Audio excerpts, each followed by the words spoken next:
ইলাল্লাহ আল্লাহ তাআলা নিকট আদরুহা যেটা ধারাবাহিকতা বলেছেন ওয়া ইন কাল্লা যদিও তা অল্প হয় আল্লাহ বলেন ওই আমলটা আল্লাহর কাছে পছন্দ নিয়ে যে আমলটা ধারাবাহিকতা ভাবে চলতে থাকে যদিও তা অল্প হয়। এবার আপনি আসেন, আপনি যদি মনে করেন আমি অন্য কোনো ইবাদত করি না, শুধু নামাজ পড়ি, তবে এটা ধারাবাহিকতা ভাবে কাজ করতে ব্যবস্থা নেওয়া যান।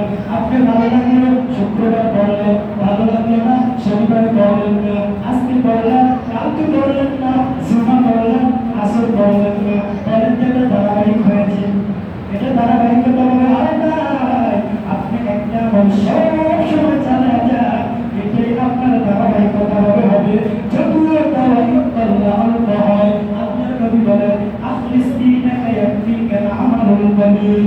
আখলিস দীনাকা, ইখলাসের সাথে যে আমলটা করা হবে, ইখলাসের সাথে যে আমলটা করা হবে ওটাই নাজাতের জন্য যথেষ্ট হয়ে যাবে। যদিও তা অল্প হয়, যদিও তা অল্প হয় নাজাতের জন্য যথেষ্ট, তবে আমলটা ভালো হতে হবে। এবার আমাদের কোন আমল ভালো এটা তো আমরা জানি না, এজন্য ধারাবাহিকতা ভাবে আমল চালায় যাও। এর মধ্যে যদি একটা ভালো হয়ে যায় এর বিনিময়ে আবার আল্লাহ জান্নাত দান করবে। আল্লাহর সাথে কথা বলতে চাকরি আপনারা এবং চাকরিরা সবাই কথা বলতে চান। অসংখ্য জিনিসকে শপথ করে একজন দিদিকে কেমন কথা বলছে আল্লাহর সাথে কথা বলতে কিভাবে শব্দ ছবি আল্লাহর সাথে যদি কথা বলতে চান, আমি আজকে একটা নাম্বার দিয়ে যাবো, এই নাম্বারটা যদি সংগ্রহ করতে পারেন তাহলে আল্লাহর সাথে কথা বলবেন। আপনার কাজ মিস করে দেওয়ার ব্রেক করবেন আর বান্দার কাজ মিস করে দেওয়া, বান্দার কাজ মিস করে দেওয়া ডাইরেক্ট করবেন কে? আল্লাহ। বলে কি বলেন তাড়াতাড়ি বলে দেখেন, আমরা যদি কারোর সাথে কথা বলতে চাই আমাদের ফোন নাম্বার আছে না নাই?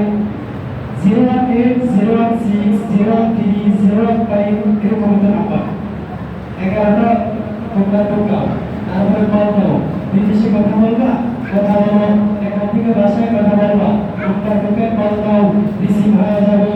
আবার আল্লাহ কইলো না আমি আল্লাহ তোকে দুনিয়াতে বানাইলাম, আমি আল্লাহর সাথে কি কথা বলতে চাও নাই? এমন কোনো বান্দা নাই যে আল্লাহর সাথে কথা বলতে চায় না, সবাই চায়, তবে কথা বলার কৌশল কি, পদ্ধতি কি? এবার আছে পদ্ধতি। এই নাম্বারগুলো বলবেন, নাম্বারগুলো সংগ্রহ করে রাখেন, কাজে লাগবে। আল্লাহর সাথে যদি কেউ কথা বলতে চায়, এক নাম্বার হলো 24434। এই নাম্বারটা সংগ্রহ করে রাখেন, 24434। প্রশ্ন হয় হুজুর এই নাম্বারটা কি মোবাইলে বোঝাবো? আরে ভাই না, শুরু করে আমি বলতেছি 2 মানে ফজরের 2 রাকাত নামাজ, ডাবল ফের জোহরের 4 রাকাত, আসরের 4 রাকাত নামাজ। এই বান্দা 24433 মাগরিবের 3 রাকাত নামাজ, 24434 আসরের 4 রাকাত নামাজ। এই নামাজটা যদি তুমি মিস করলে বান্দার কাজ, আর মিস করলে তোরা আমার আল্লাহর কাজ। ওকে মুসসিতে নামাজে পাঞ্জাগানা ওয়াইলুল মুসাল্লিন আল্লাযিনা হুম লানা নামাজন কাজদা ইস্তাইনু আয়াতে করু আবাকা। এই নাম্বার দিয়ে যদি দেখতে পারো এই কলের ডাইরেক্ট করা আল্লাহ দিবে। আল্লাহর সাথে কথা বলবেন না, আমার নবী আপনার নবী আল্লাহর সাথে কথা বলেছেন, মহারাজ কি কথা ঠিক না বলেন? আমার নবী ফিরে আপনাকে বলছেন আল্লাহ নবী হয়ে গেলেন। আল্লাহ বললেন আপনার সাথে কথা বললেন, সাক্ষাৎ করলেন, এখন কেমন তো থাকার কথা, আপনার চেহারাটা কেমন কেমন হয়ে গেল।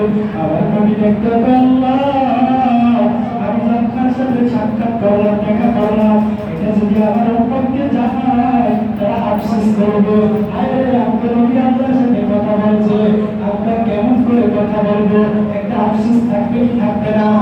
এই আফসোসটা দূর করার জন্য আমার আল্লাহ নবীকে সুসংবাদ শোনায় দিলেন, এবারে আপনি আমার সাথে কথা বলছেন, আপনি আমার সাথে দেখা করলেন,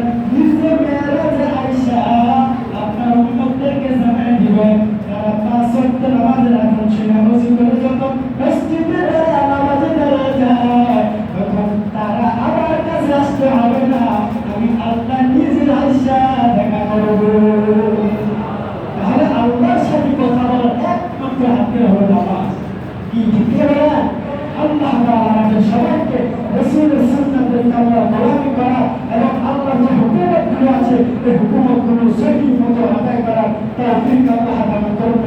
আমিন। ওয়া আখির দাওয়ানা আলহামদুলিল্লাহি রাব্বিল আলামিন।